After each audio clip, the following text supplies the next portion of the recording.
Queridos amigos, me siento muy honrado de estar aquí en esta casa, el Centro Piper, que tan encomiable tarea hace en defensa de la filosofía cristiana y la doctrina católica. Y naturalmente también me siento honradísimo de estar al lado del querido Mario Caponeto, que nos va a ilustrar con sus comentarios respecto de este libro último que he traducido y editado, que se llama Los peligros de la belleza, el conflicto entre mímesis y concupiscencia en las bellas artes. Pero previamente voy a hacer referencia al autor, para poner un poquito el contexto del autor y de su obra. En particular, los libros que he traducido, que son quizás los más importantes. Faltan algunos que son muy voluminosos todavía, pero ya vendrán. En fin, E. Michael Jones es un católico contrarrevolucionario estadounidense. Vive en la ciudad de South Bend, en Indiana, que es la base de la Universidad de Notre Dame, una universidad católica insignia del catolicismo en Estados Unidos, hasta que empezó a dejar de ser católica con los vientos que empezaron a soplar en los años 60. Jones, siendo muy joven, fue contratado por esta universidad y así se dirigió. Él nació en el año 1948, tiene 5 hijos, 21 nietos, se casó muy joven y recomienda siempre que los jóvenes se casen jóvenes, por muchas razones obvias que no hace falta explicitar.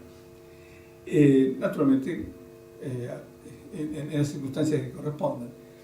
Y en ese caso, él se casó a los 21 años, la mujer tendría 20, Ruth Jones, y se dirigió al festival de Woodstock, famoso en aquella época, y él agradece que el aglomeramiento de autos y gente era tal que no pudo llegar, entonces tomó otro rumbo, se fue a Alemania, y allí estuvo 3 años y pico, dando clases de inglés y liderando una banda, donde él era el único norteamericano con 4 músicos alemanes. Así que esa estadía en Alemania para él fue muy significativa, no solo porque aprendió el idioma muy bien, sino porque conoció la situación de Alemania en los años 70. Y él, Alemania es muy cara a sus sentimientos, también por algún ancestro alemán, y porque en la guerra cultural Alemania es un ejemplo patente de lo que la ingeniería social hizo con un pueblo como el alemán luego de la Segunda Guerra Mundial. Bien, él, como decía, se trasladó a South Bend, pero al cabo de un año se dio cuenta que esta universidad estaba cooptada por el feminismo, por la cultura de la muerte. Y bueno, no le quedó otra que renunciar. Pero como a él le gusta decir, Dios tiene un plan para cada uno de nosotros, y en su caso había un plan mucho más interesante que la vida académica, según él, que fue precisamente de fundar la revista que en su momento llamó Fidelity Press y luego llamó Guerras Culturales, Culture Wars. Esa revista ya tiene 45 años y la viene publicando desde entonces y sin faltar una sola vez, en forma mensual, en papel y digital. Y tiene suscriptores en todo el mundo. Muy calificados, por cierto, y eso se nota en la página de las contribuciones de los lectores, que a mí personalmente cuando la recibo en forma digital me encanta ver porque es una perspectiva distinta, las cartas son acotadas, son jugosas. Y la revista siempre trae artículos muy sustanciales. Bien, Jones, cuando descubrió lo que pasaba en la Universidad de Notre Dame y empezó con su actividad privada, se empezó a preguntar por la crisis de la Iglesia. Y la finalidad de la revista Fidelity Press fue estudiar la crisis de la Iglesia. Fruto de ese estudio, son varios libros previos, pero uno muy importante que se llamó Libido Dominandi, Liberación Sexual y Control Político, donde él estudia muy a fondo todo el tema de la revolución sexual, de la psicología, de la ingeniería social, como instrumento de la revolución y del control político. Ahí, por ejemplo, está Wilhelm Reiten, que es un autor capital, es psiquiatra judío, comunista, ateo, que decía que en su consultorio él daba vuelta a cualquier seminarista, sacerdote o joven que se le acercara, ¿no? Así que era más eficaz en el proceso revolucionario que un congreso de la Tercera Internacional o lo que fuera. Entonces, este libro, Libido Dominante, tiene 33 capítulos, son cortos, se leen rápido, muy ameno, todo el estilo de Jones es muy claro, muy sustancioso, y se ocupa entonces de este tema, la pasión sexual instrumentada por los dueños del poder, primero como medio de subversión y liberación de la ley moral, y luego como arma de control político. Cuando vino aquí a la Argentina, en el 2017, recuerdo que dio una charla donde menciona cómo los israelíes, cuando invadieron Ramallah, tomaron las estaciones de televisión y empezaron a difundir pornografía. ¿Por qué? Preguntaban las madres palestinas, que no querían saber nada, que sus hijos consumieran eso. Bueno, porque la pornografía es un instrumento eficacísimo en la guerra cultural.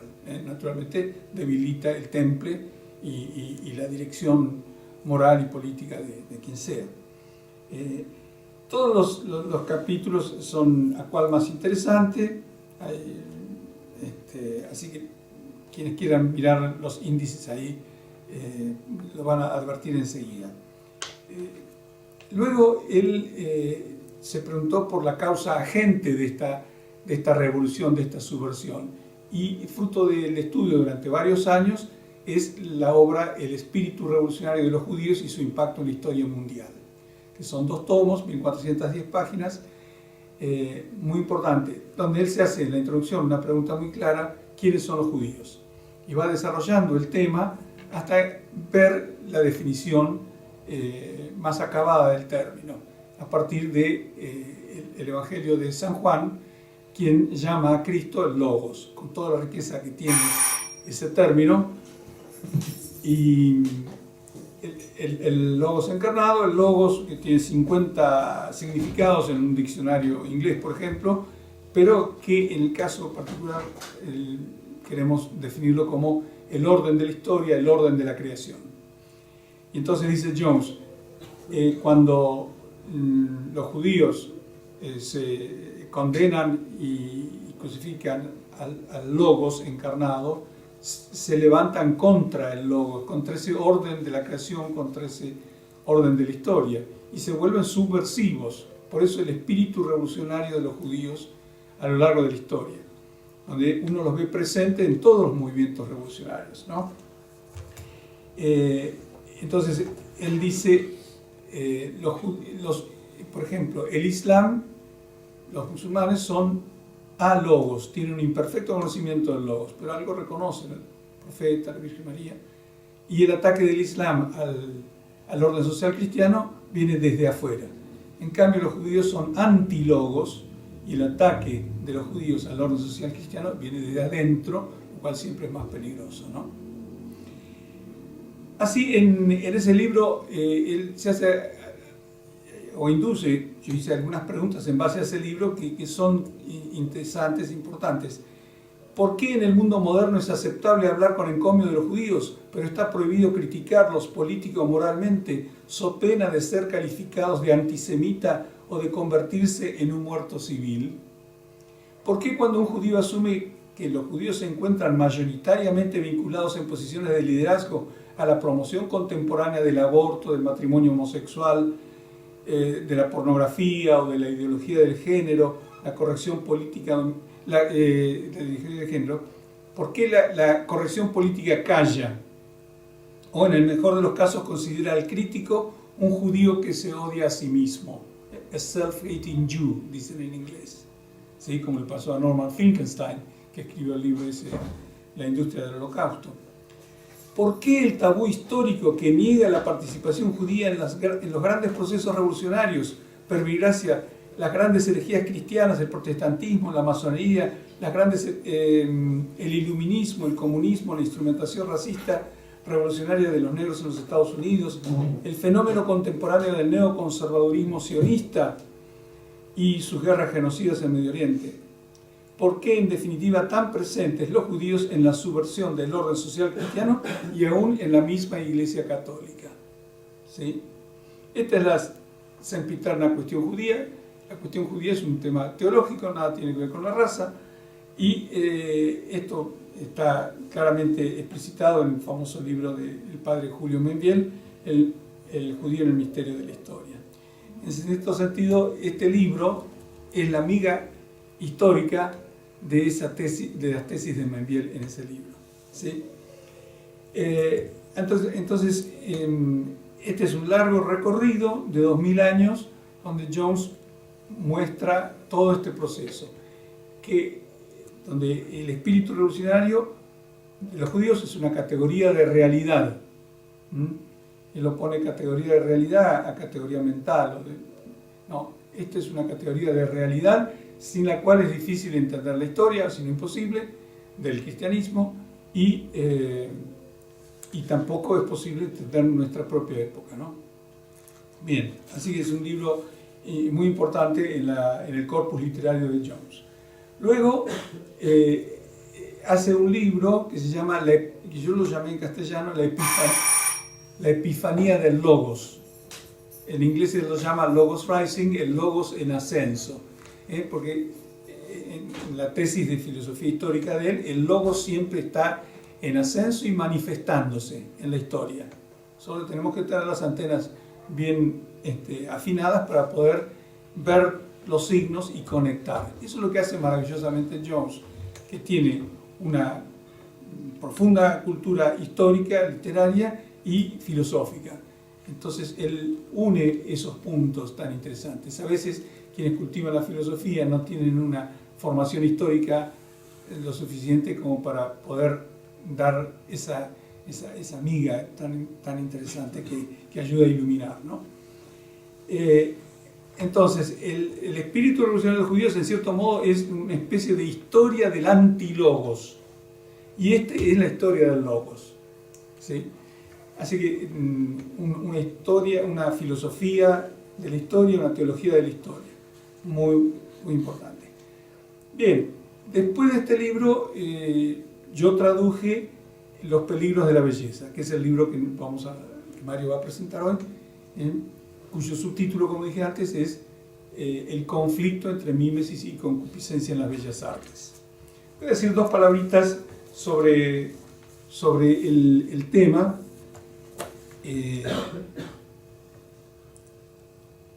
Entonces, este libro, Los peligros de la belleza, es un libro de estética y una originalísima historia filosófico-política del arte, que, como toda la obra de Jones, está en función de la salud de las almas de sus lectores y de la elevación de sus inteligencias de cara a las guerras culturales de nuestro tiempo. Es decir, el maestro Jones saliendo al rescate de la belleza. Brady O'Bell lo llamó un libro de metafísica de la belleza a este libro.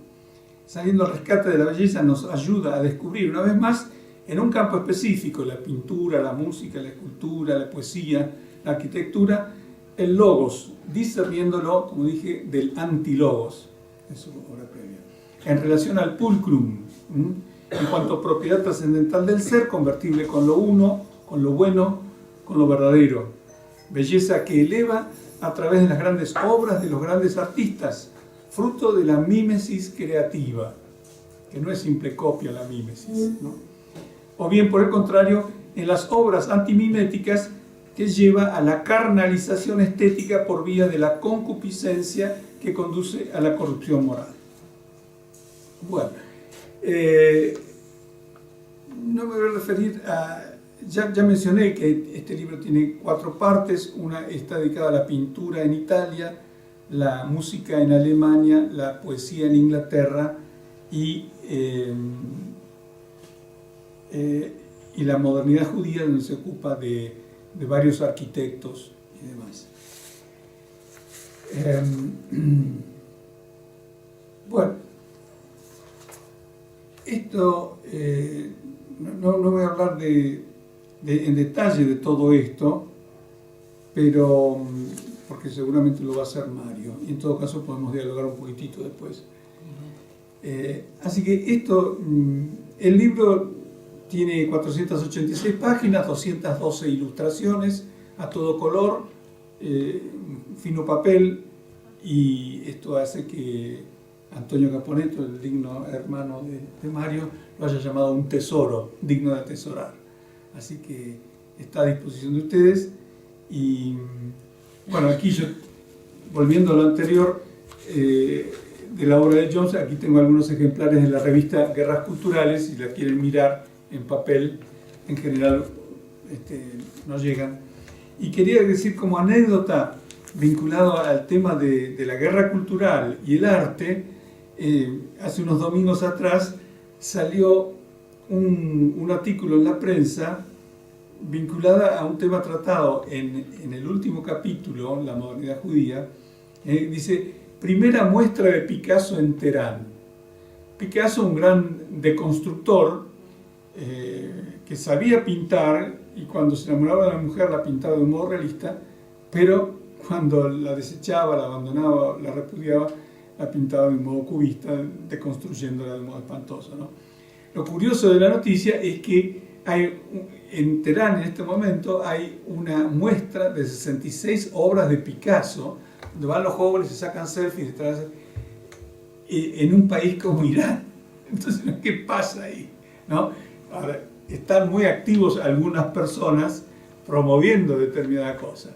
Si la guerra cultural está en marcha y en curso en todos lados, ¿no? Por eso, en cierto modo, a mí me gusta decir,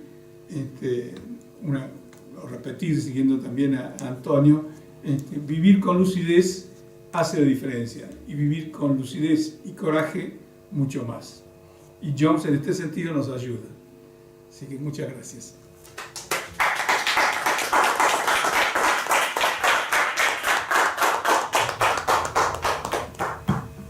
Dados mis años y mis males, yo no tengo la voz tan clara y potente de Luis. Así que, si no se oye, me avisa.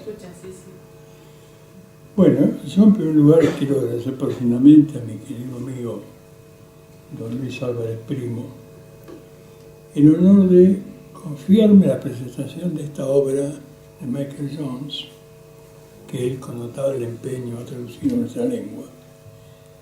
Encargo que, a decir verdad, y sin falsa modestia, lo cumplo más con audacia que con competencia. Hace unas semanas, en el diario La Prensa de Buenos Aires, se publicó una recensión de esta obra, cuyo autor es el ya mencionado, mi querido hermano Antonio. De esta nota yo rescato, en este momento, el título, que dice: Duelo entre dos visiones del arte. Duelo entre dos visiones del arte.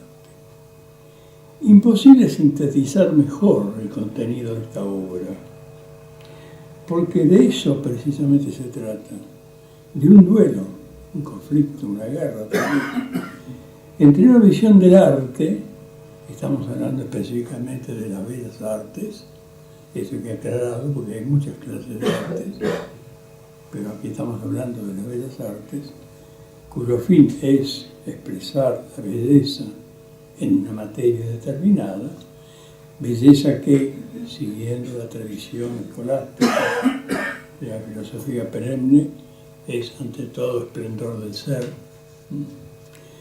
frente a otra visión del arte, de las bellas artes, que ha recusado la belleza, la ha negado, lo cual equivale a la negación del ser, por lo que se inscribe en el marco de las múltiples expresiones del nihilismo contemporáneo que tan lúcidamente previó la torturada mente de Nietzsche cuando dijo: sacrificar a Dios en aras de la nada. El autor, Jones, lo expresa con toda claridad ya en las páginas liminares de su libro, en la introducción, que voy a leerles. Porque el objeto de este libro, dice Jones, es explicar a la luz de artefactos concretos y se traduce artefactos, digamos decir, de obras del arte, ¿no? Concretos que van desde las pinturas rupestres de Altamira, desde hace 30.000 años, hasta el último caos sonoro conocido como hip hop, producido hace un año en Atlanta, que la belleza surge de lo bueno y de lo verdadero, así como la inmoralidad va de la mano de la fealdad. Y añade enseguida Jones: cuando trascendentales como lo uno, lo verdadero o lo bueno son aprehendidos simultáneamente en forma concreta, llamamos belleza al esplendor que percibimos. La referencia a los trascendentales del ente nos muestra a las claras que toda la exposición de esta obra se funda en una consideración eminentemente metafísica. Si bien, como aclaró Luis, encontramos en sus páginas abundantes y eruditas referencias a otras cuestiones, como la historia del arte, la política, etc. Referencias estas que ocupan y se distribuyen en las 4 partes que siguen a la introducción del libro. En este sentido, Jones se sitúa en la gran tradición filosófica que considera lo bello, el pulcrum, como uno de los trascendentales del ente, y por lo mismo convertible con los otros 3, la unidad, la verdad y la bondad. San Tomás enseña que ens et bonum convertuntur, el bien y el ente se convierten. Aclaramos que cuando hablamos de trascendentales del ente estamos hablando de ciertas propiedades que tiene el ente que de alguna manera lo relacionan con el hombre que lo conoce, en tanto que es uno, en tanto que es conocido es verdadero, en tanto que es deseado o amado es bueno, y todo eso además rodeado de una suerte de luz, un esplendor. Yo a mis alumnos solía decirles que los trascendentales del ente son como rostros del ente. Y cuando hablo del ente hablo de aquello que tiene ser. El ente es un avens, algo que tiene ser. No es el ser. Solo Dios es el ser por sí mismo. Los otros entes tienen el ser por participación. Santo Tomás nos ha dejado una doble definición de la belleza. Bello, dice, es aquello que complace la vista. Id visum placet. Pero también se dice lo bello al esplendor de la forma. Splendor forme. ¿Qué es la forma? La forma es aquello que constituye algo en su ser. La forma es aquello por lo cual algo es lo que es. De alguna manera equivale a lo que llamamos esencia.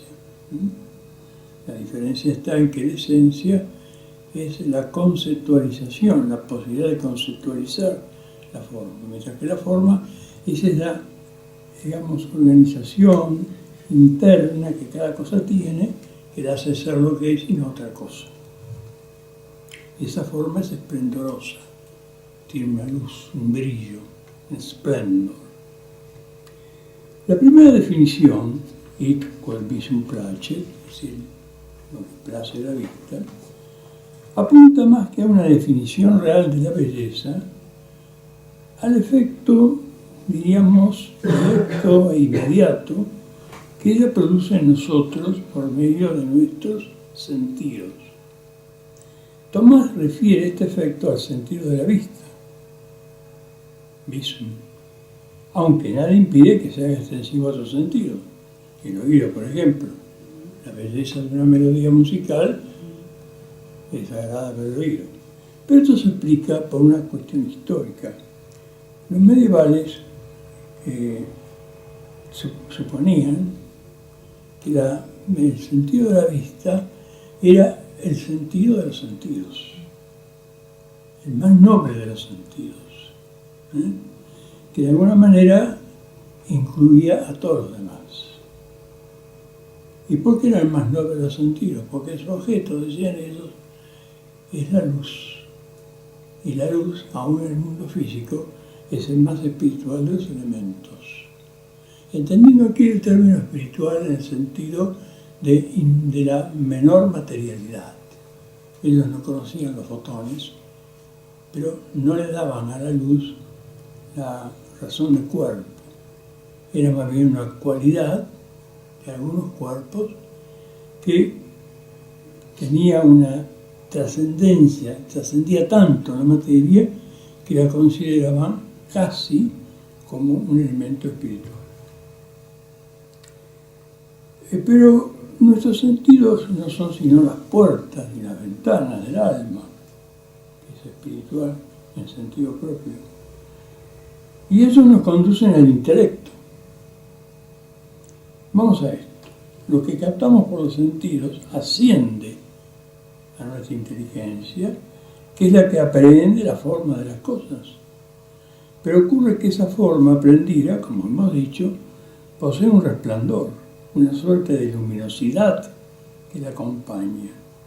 Así nuestra inteligencia no solo capta la forma de las cosas, sino además su resplandor. Y esta es la belleza que Santo Tomás define como splendoforme.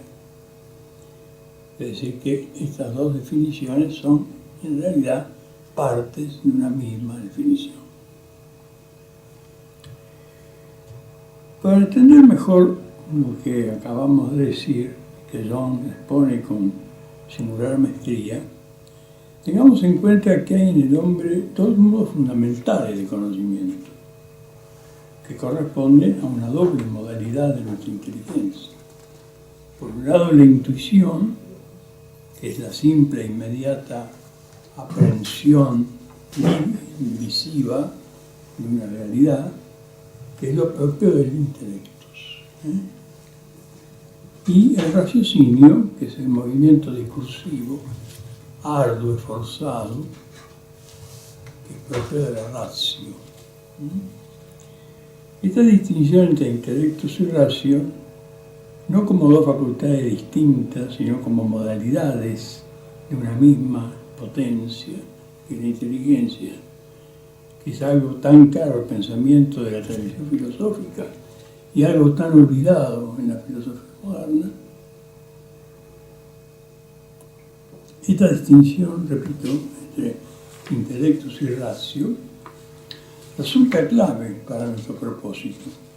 La belleza, en efecto, es una aprehensión intuitiva. No es una intuición, no es una aprehensión de la ratio, sino es intuitiva. Su privilegio es darse intuitivamente, casi diríamos por una suerte de connaturalidad con el alma. Pero la intuición no puede darse sino a partir de un objeto particular, individual, que es el objeto bello, puesto que ante nuestros sentidos, particularmente la vista, como dijimos. Y es ese contacto directo con el objeto bello que nos permite justamente la aprehensión intuitiva de la belleza. Hay aquí como una admirable economía en la aprehensión de la belleza. El sentido, ya lo vimos, lo que la percibe, o más bien, es conmovido por ella. El intelecto la aprehende en la inmanencia de lo sensible y la vuelve a reintegrar, hecha ahora una belleza inteligible al objeto sensible. Volvemos hacia la doble definición que dice Santo Tomás de la belleza. Por un lado, esplendor forma, es decir, esplendor de la forma, que alude a la sobreabundancia del ser, que no solo se nos da como verdad y bien, sino como luz, esplendor. Pero por otra parte, lo bello es aquello que place a la vista, podríamos decir que place al sentido, que acompaña a la aprehensión intelectual de lo bello. Hay acá una economía admirable que tiene que ver con el modo connatural en que nosotros conocemos. Nada hay en el intelecto que antes no pase por el sentido, y nada hay en el sentido que no esté en la realidad.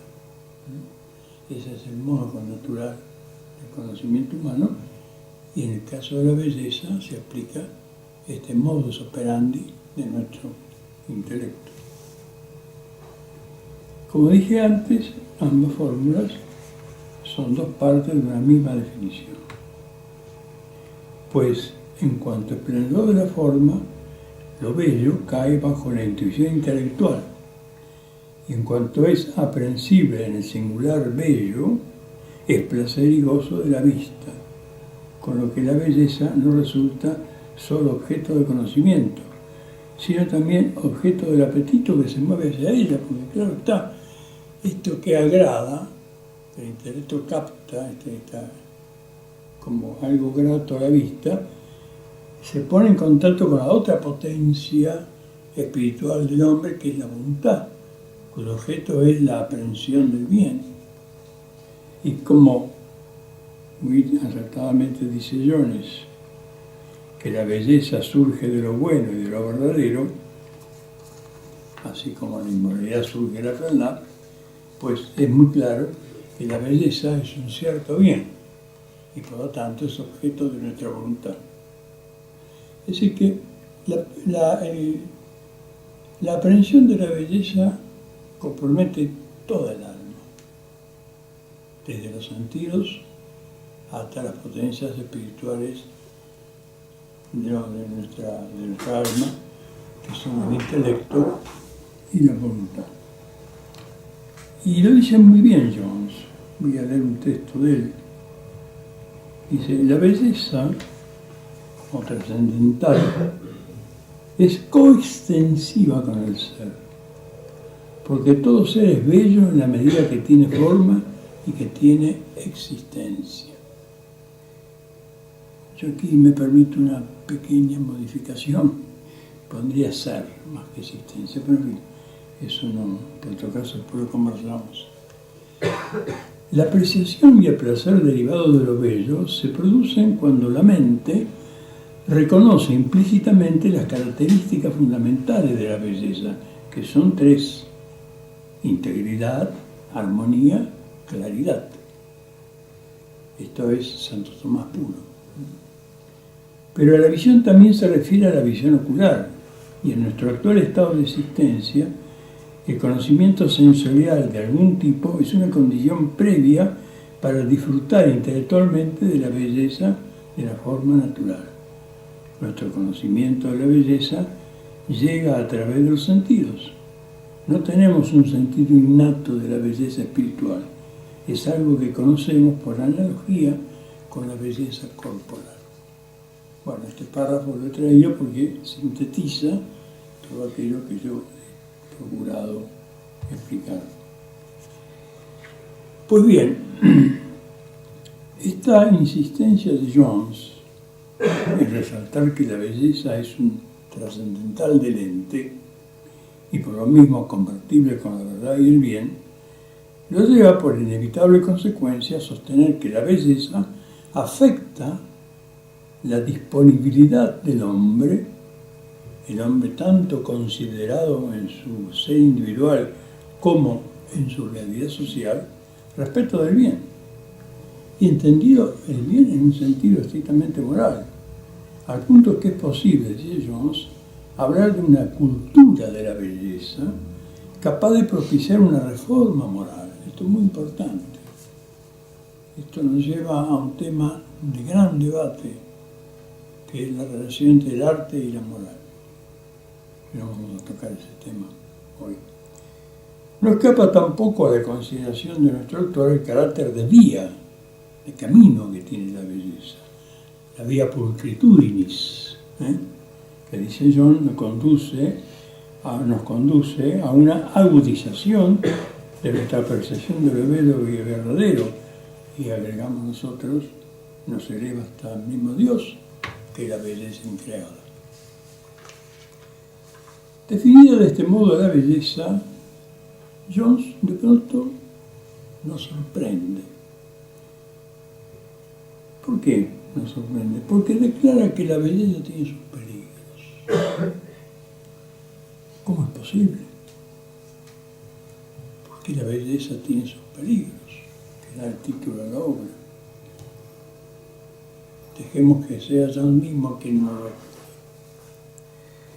Dice Jones, la belleza y la bondad son compatibles como trascendentales, pero difieren lógicamente, porque la bondad se relaciona propiamente con el apetito, es decir, la voluntad o el apetito sensible, y por tanto tiene el aspecto de un fin, mientras que la belleza, en cambio, por relacionarse con la facultad cognitiva, tiende a la contemplación, que es lo contrario del movimiento, porque ante la belleza la mente se contenta con descansar en la aprehensión del aspecto eterno del ser.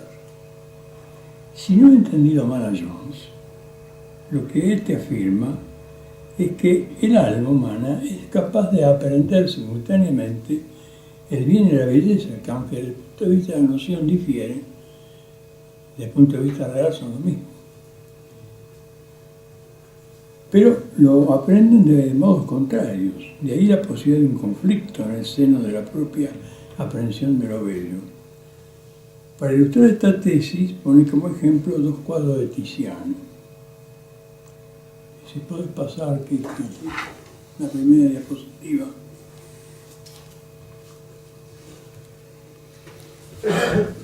Que es, la ven ahí, el notante, donde Cristo resucitado se aparece a Magdalena y le dice, no me toques, porque aún no he subido al Padre.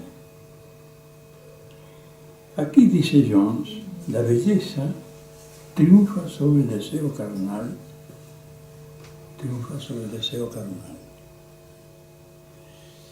En otro extremo, en otro cuadro, la otra diapositiva del mismo Tiziano, Venus y el organista, ustedes pueden ver, ocurre exactamente lo contrario. El deseo carnal triunfa sobre la belleza. Estos cuadros son realmente por sí solos significativos y explican mucho mejor que las palabras, tal vez, esto que eso no quiere decir. Que por un lado hay una visión de la belleza que supera la concupiscencia, el eros, mientras que hay otra visión de la belleza que se detiene en el eros y es incapaz de trascenderse. Yo, por mi cuenta, leí un tercer cuadro de Tiziano que se llama Los dos amores. Fíjense. El cuadro Este también está en el libro. Está en el libro, sí, pero no, él no lo comenta mucho. Dice, ustedes ven que son 2 mujeres sentadas, ambas en un mismo pozo, y una representa el amor profano y otra el amor divino. Pese a su cercanía física,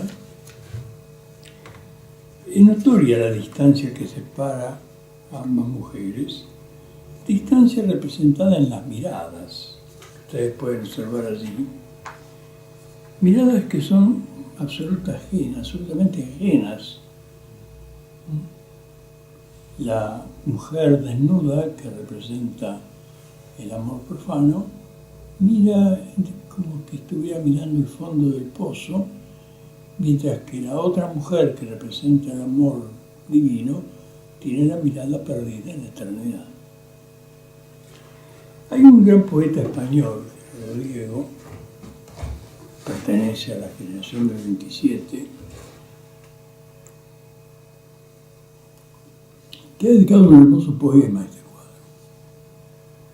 Que dice así: sentada sobre un pozo alabastrino, una mujer desnuda, amor profano, y una blanca doncella, amor divino. ¿No recordáis el cuadro de Tiziano? Lo interesante es que en la estrofa siguiente, Gerardo Diego hace una traslación musical de esta antítesis. Dice, también en el nocturno chopiniano se oye primero el cántico argentino que nos dice las rosas del camino que al gozo invita del amor profano. Y más adelante, unas estrofas más adelante, sigue con la metáfora musical y dice, un acorde litúrgico, como lo opuesto al acorde chopiniano, ¿no? Que lo trenza un órgano cristiano. Es la aureola del amor divino, la que ilumina el corazón humano, y se piensa en el claustro, en el vespertino toque del ángelus, trémulo y lejano. Finalmente, ¿cómo termina Diego su poema?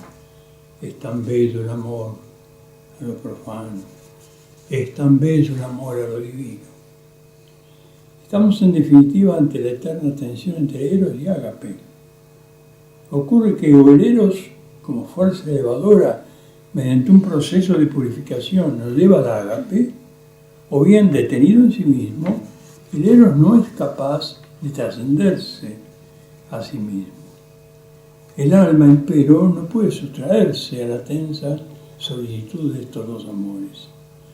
Pues bien, toda esta dinámica entre Eros y Ágape está representada en estos tres magníficos cuadros del Tiziano. Y así queda entonces plasmado el conflicto entre la belleza y la concupiscencia. Pero nuestro autor expresa este conflicto en otros términos, en mímesis y concupiscencia. Introduce acá la noción de mímesis. ¿Qué es la mímesis? Bueno, para dilucidar esta cuestión de la mímesis, es preciso plantear antes otra. ¿Puede el hombre crear belleza? Y en todo caso, ¿cómo la crea? ¿Cómo se da en nosotros el proceso creativo? Esta es la cuestión central de cualquier teoría del arte. Partimos del hecho indiscutible de que lo que llamamos arte es un hacer del hombre, aunque apresurémonos a decir que no es un mero ser, sino, como define Aristóteles, es un hacer acompañado de razón valedera. Quiere decir que antes de hacer, el artista concibe o descubre o aprehende en los profundos entresijos de su propia alma algo que a posteriori va a proyectar o plasmar en la obra de arte. En este sentido, no hay arte sin una concepción previa, o mejor dicho, sin una previa aprehensión de algo por parte del alma. Y esto vale para todas las cartas. Vale de manera particular para las artes bellas, pero también las artes mecánicas, las artes factivas. Cuando un artesano concibe una silla, por ejemplo, antes de que esa silla aparezca en la madera o en el hierro, está en la mente. Y esto se da, si esto se da en las artes menores, con cuánta más razón no se ha de dar en las bellas artes. Pero entonces debemos concluir que el mero ser del hombre no produce per se la belleza. No queda en consecuencia sino suponer que en realidad en las bellas artes, antes que crear belleza, el hombre expresa en una materia apta para ello la belleza aprendida en la realidad de las cosas. Ahora bien, como vimos, la aprehensión de la belleza es un acto de naturaleza eminentemente cognoscitiva. Si la belleza, siguiendo Santo Tomás, es el esplendor de la forma, el esplendor del ser, su aprehensión no puede ser sino un acto de conocimiento, como lo vimos. Por eso la pregunta, ¿cómo puede el hombre hacer belleza?, nos conduce hasta las máximas profundidades del alma humana, allí donde se realiza la admirable actividad de nuestras facultades cognitivas y afectivas. Es allí, en esas profundidades, donde se descubre el acto de la intuición y de la inspiración, que son claves para la creación artística. Pero las cosas no terminan aquí. Nos queda todavía por dilucidar una cuestión capital. ¿Cómo opera el arte? Aristóteles ha sostenido que el arte opera imitando la naturaleza. Tecne mimetai physis, ars imitatio naturam. según la versión latina. Llegamos así a la noción de mímesis, que constituye, como hemos dicho, el tema central de este libro. Ahora, ¿qué significa exactamente la mímesis? Porque esta expresión, el arte imita la naturaleza, no siempre es adecuadamente comprendida y con frecuencia tergiversada. La noción de mímesis, tal cual está en la tradición aristotélica y taoísta, afirma que el arte imita la naturaleza, pero no en el sentido de que el arte copia la naturaleza, sino en el sentido de que el arte imita el modo en que la naturaleza actúa. Cuando decimos que el arte imita la naturaleza, no estamos diciendo que el arte imita lo que hace la naturaleza. Estamos diciendo que el arte imita el modo como la naturaleza lo hace. La imitación natura ha de entenderse más bien en términos de una inspiración. El hombre se inspira. Mímesis aquí tiene más un sentido de inspiración que de imitación. Santo Tomás ha formulado y ha reformulado con su proverbial claridad esta sentencia de esta girita. En el proemio al comentario de la política de Aristóteles, Santo Tomás dice: como enseña el filósofo, en el segundo libro de la física, el arte imita la naturaleza. La razón de esto es porque así como los principios se relacionan recíprocamente, también proporcionalmente se relacionan las operaciones y los efectos.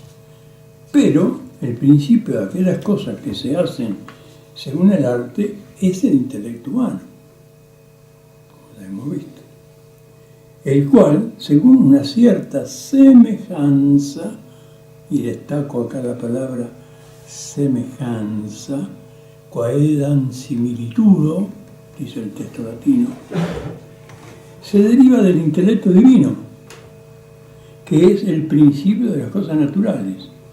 Por esto es necesario que también las operaciones del arte imiten las operaciones de la naturaleza, y aquellas cosas que se hacen según el arte imiten a las cosas que están en la naturaleza. Adviértase aquí el giro que da el Aquitanate respecto de Aristóteles, que es un giro que de alguna manera reformula y enriquece la noción de mímesis. Porque Tomás no se limita solo a señalar que el arte opera imitando el modo de operación de la naturaleza. Él va más allá, va al fundamento. El principio de las cosas naturales es el intelecto divino, así como el principio de las cosas artificiales es el intelecto humano. Pero este intelecto humano se deriva del intelecto divino según una cierta semejanza. En una palabra, si el arte imita la naturaleza, es porque el intelecto humano guarda semejanza con el intelecto de Dios. Y esta semejanza no solamente atañe a lo entitativo de nuestro intelecto, sino también a nuestro modo de obrar. La semejanza cuando decimos que el hombre es semejanza de Dios, lo decimos en primer lugar y sobre todo en razón de su intelecto. Pero ese intelecto es semejanza no solo en lo constitutivo, en su ser, sino también en su manera de obrar.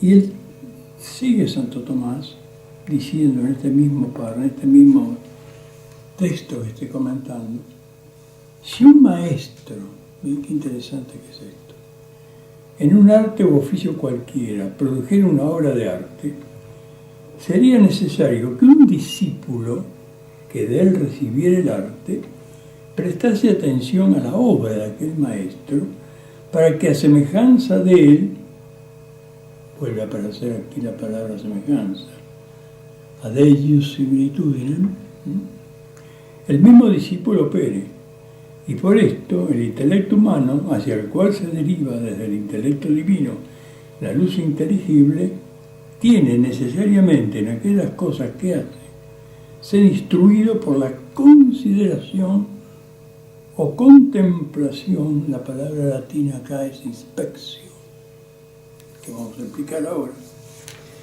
de aquellas cosas que son hechas por la naturaleza a fin de que opere de manera semejante.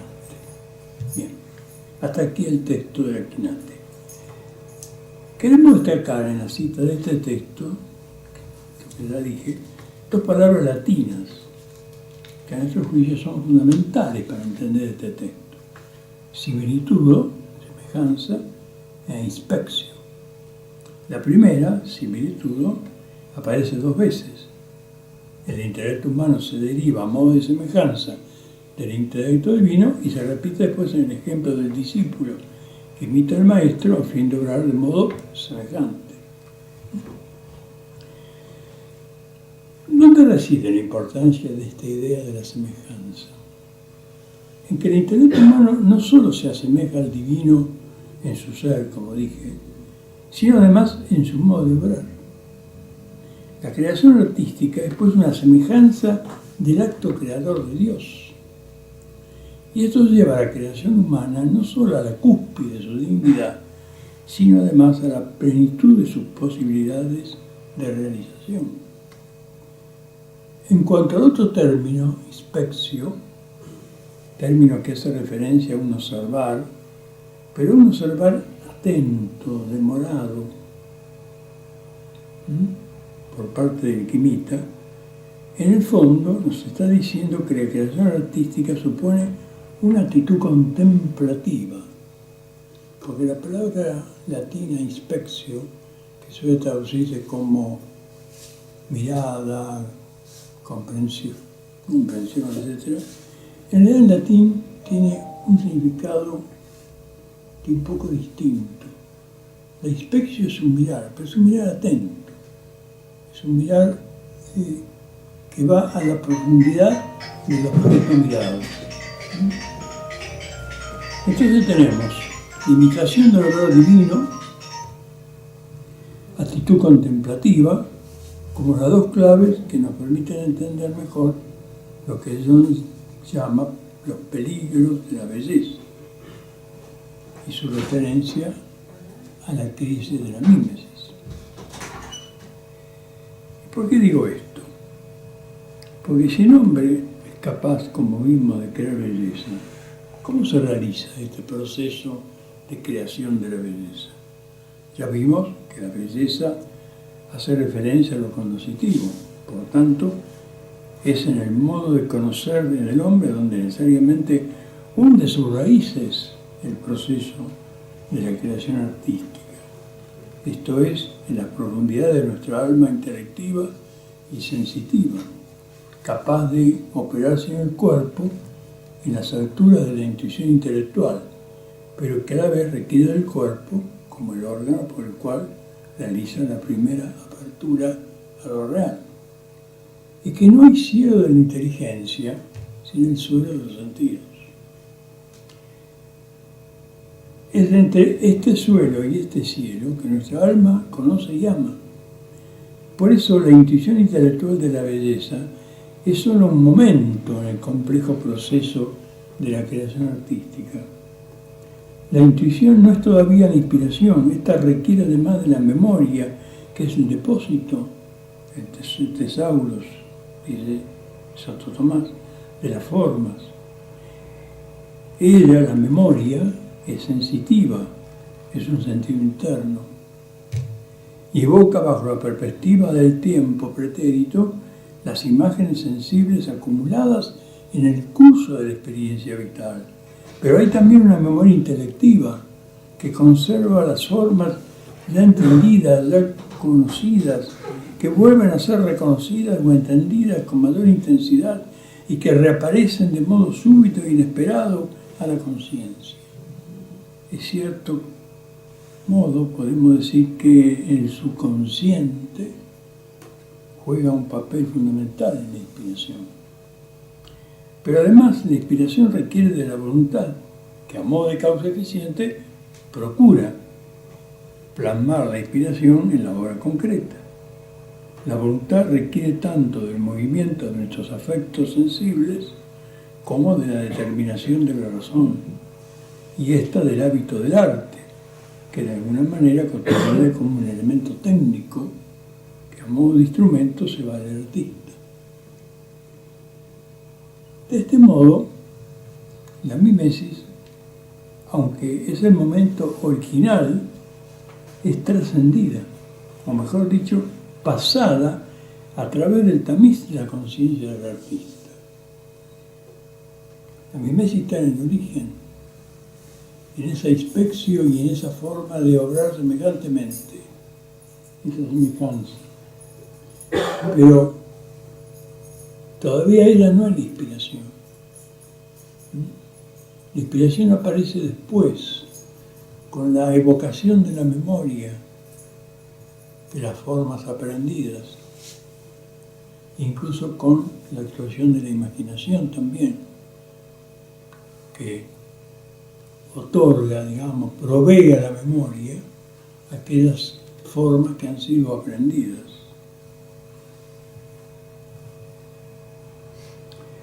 Jones esto lo dice de manera insuperable. Vuelvo a citar a Jones. Dice, porque el logos es Dios. La naturaleza, como su creación, manifiesta aquel mismo logos, tanto en la mente como en la naturaleza que está fuera de la mente. Este es, por supuesto, todo el sentido de la imitación de la naturaleza. La conciencia que tiene sentido se enfrenta a la naturaleza que es real, pero que es inconsciente, y produce algo que es a la vez real y significativo, que se conoce como obra de arte. Cuando esta justa posición de lo real y de lo significativo es especialmente llamativa, llamamos ver a esta obra de arte. Bien. No basta entonces la imitación. La imitación es el primer momento, pero esa imitación pasa por el tamiz del alma, pasa por la experiencia, pasa por la memoria intelectiva y sensitiva, pasa por la imaginación. Y ahí, en esos entresijos de la alma humana, donde aparece la inspiración artística, pero siempre todo se origina en la mimesis. Bien, si tenemos en cuenta lo que acabamos de decir, es imposible sustraerse a la constatación de que en ciertos momentos de la historia del arte nos hemos enfrentado y nos enfrentamos ya sea a una crisis de la mimesis o bien a su negación.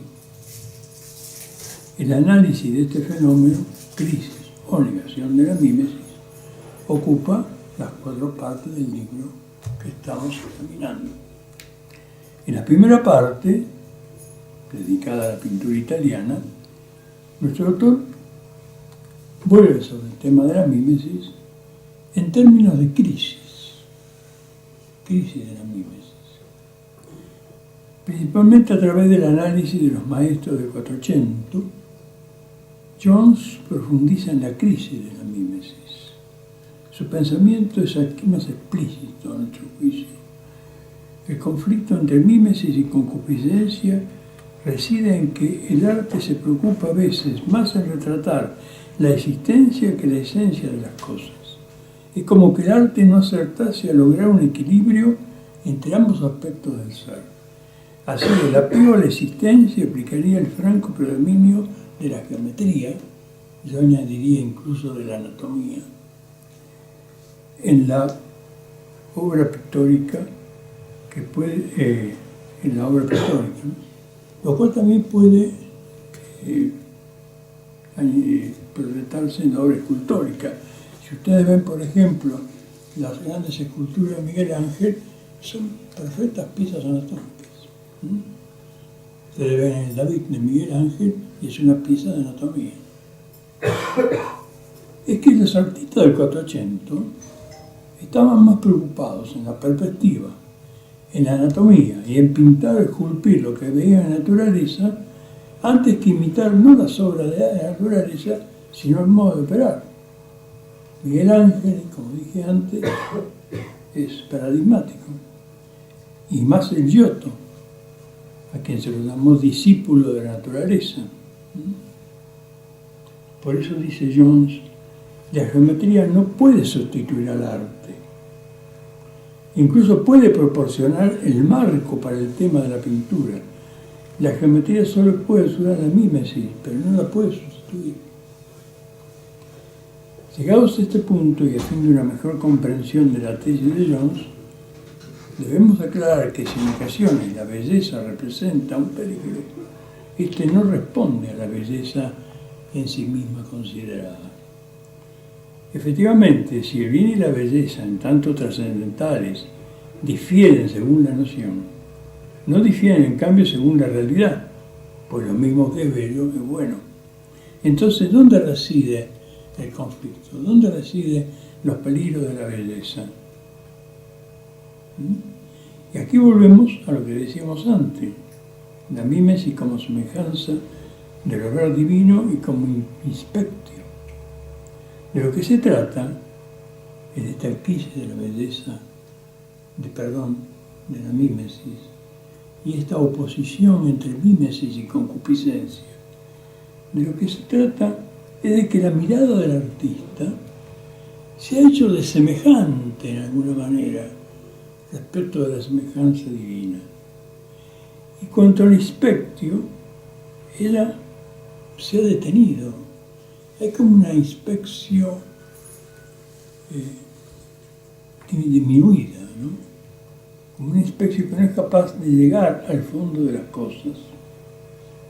Por eso, entendemos que los peligros de la belleza no residen en sí misma en la belleza, pues el ser de belleza es verdad y bien, y ningún peligro, propiamente hablando, puede derivarse de ella, a no ser accidentalmente.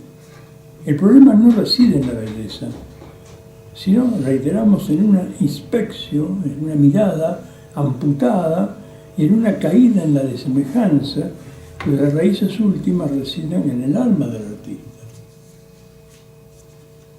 específicamente en sus potencias espirituales, intelecto y voluntad.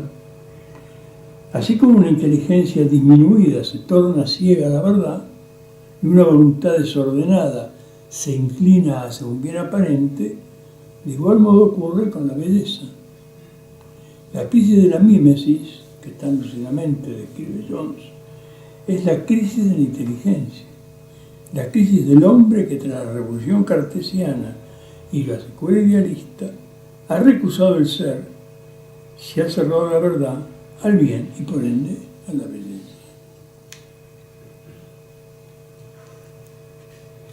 Este conflicto en la intimidad del alma del artista se ve reflejado claramente en los efectos del arte. Comparemos el icono con el ídolo. El ídolo detiene la mirada, no va más allá de sí mismo. El icono, en cambio, se deja traspasar por la mirada. Y la mirada del hombre va más allá de la materia del icono y llega hasta el logos que está plasmado en la materia.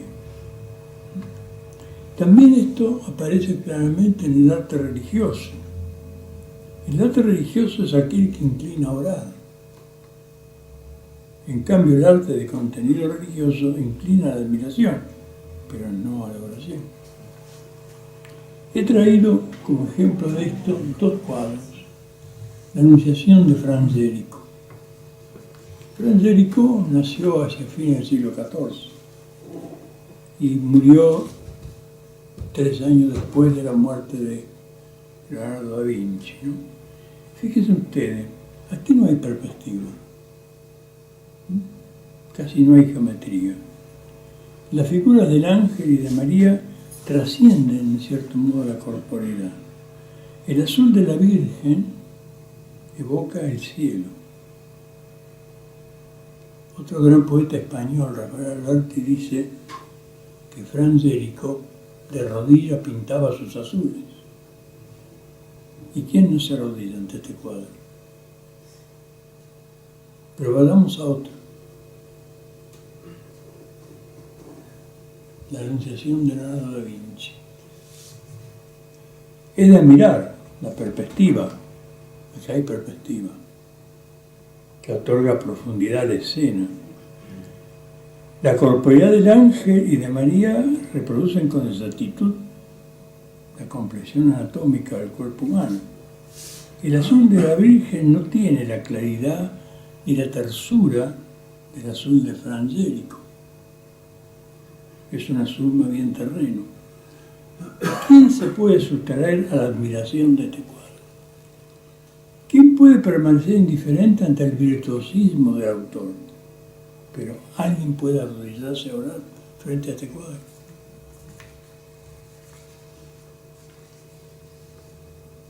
Esa es la cuestión. Para ir terminando, pasamos ahora. Quiero decir también que tanto en la segunda como en la tercera parte, Jones hace consideraciones similares respecto de la música en la tercera parte, en la segunda parte, perdón, y la poesía inglesa en la tercera. Pero a mí me interesa para ir terminando, a lo último, el arte moderno. El arte moderno, como dijimos antes, no supone solo una mera crisis de la mímesis, supone la negación de la mímesis.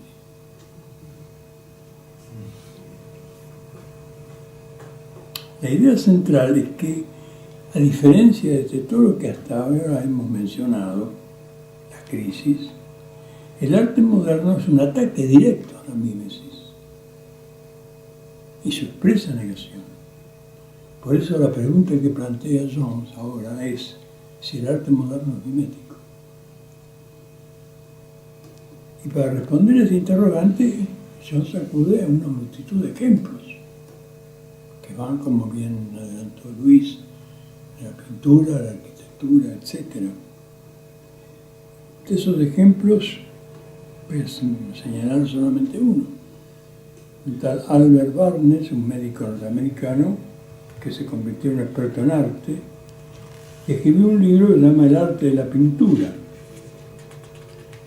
Jones cita un pasaje de este libro donde Barnes dice: muchos cuadros arcubistas no anclan las formas a nada en el mundo real para hacer posible una transferencia a ellos de los muchos ecos y reverberaciones que los objetos obtienen por sus relaciones multiformes en las experiencias ordinarias.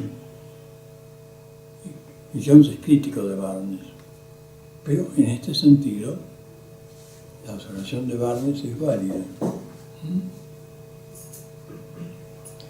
Al separar la naturaleza, al separar el arte del contacto con la naturaleza, se le quita justamente al arte esa fuerza que tiene, por lo cual es muy difícil en un arte que ha dejado de lado la mímesis, que la ha recusado o que la ha atacado, es muy difícil hablar de arte. Y aquí se nos plantea un conflicto, ¿no? El arte moderno es arte. Será arte en un sentido lato, en cuanto es algo que el hombre realiza, pero no es arte bello, porque si se pierde esa conexión con la naturaleza, el arte ya no puede ser designado como un arte bello. Ahora acá viene una cosa interesante que ya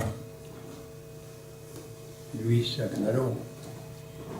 Este arte moderno Jones lo clasifica como el arte judío. ¿Por qué? No porque, y esto hay que decirlo, ¿no? Hay que decirlo a una costa de que uno lo declaren muerto civil o incluso termine en la cárcel. no por un espíritu antisemita que es absolutamente opuesto a una cosmovisión cristiana, sino algo que es teológico, porque como muy bien aclaró Luis, los judíos son la negación del logos. No digo los judíos, judaísmo. El judaísmo es la negación del logos. Pero si el logos se niega, ya no hay belleza. Y ya no hay posibilidad de arte bella. Si aquellas formas que son semillas del logos, que habitan en el alma del verdadero artista, desaparecen, ¿qué nos queda? Nos quedan solamente los monstruos de la nada, que se proyectan en estas obras que ya no pueden ser ni siquiera consideradas obras de arte.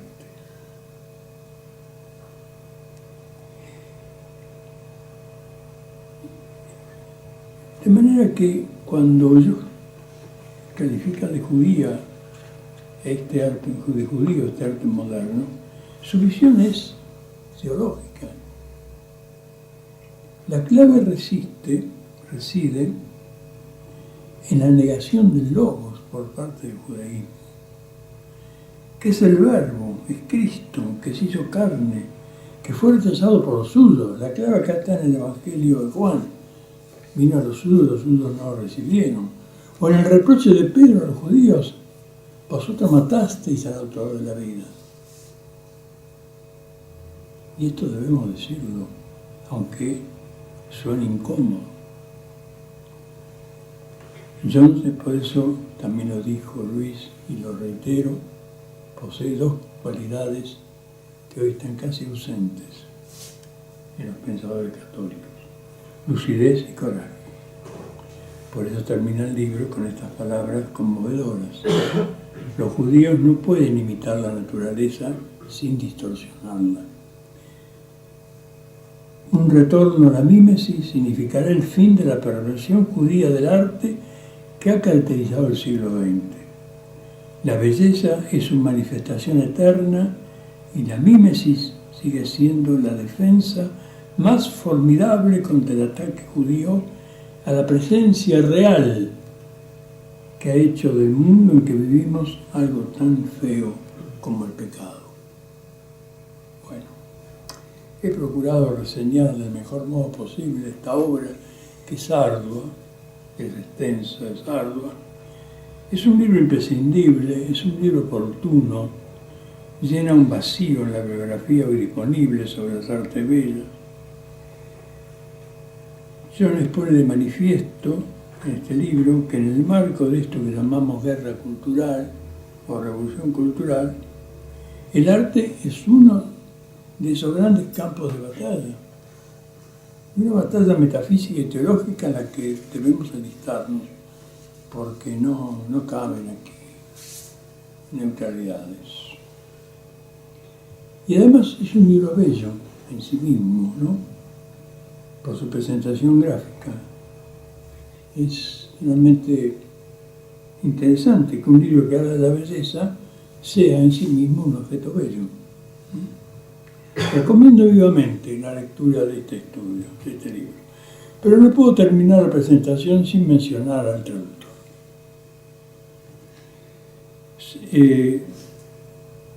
Ha traducido excelentemente Luis este libro y ha seguido los consejos que da Santo Tomás a los traductores. Santo Tomás dice que pertenece al oficio del buen traductor, que guarda el sentido, pero que cambie el modo de hablar de acuerdo con las características de la lengua a la cual traduce. De hecho, dice Tomás, si tradujéramos a términos vulgares lo que está escrito en la lengua original, haríamos una afirmación incorrecta si tradujéramos palabra por palabra en todos los casos. Yo he cumplido fielmente estas reglas y lo he hecho no solo por su perfecto conocimiento de la lengua inglesa, sino porque su oficio de traductor es movido en él por un genuino amor a la verdad, al bien y a la belleza. No es un traductor profesional. Su notable labor de traductor obedece a su servicio al bien, a la verdad y a la belleza. Por eso, mi querido, es de plena justicia, recordando a Dante, que esta traducción que nos has brindado es obra de un lungo estudio y un gran amor. Muchas gracias.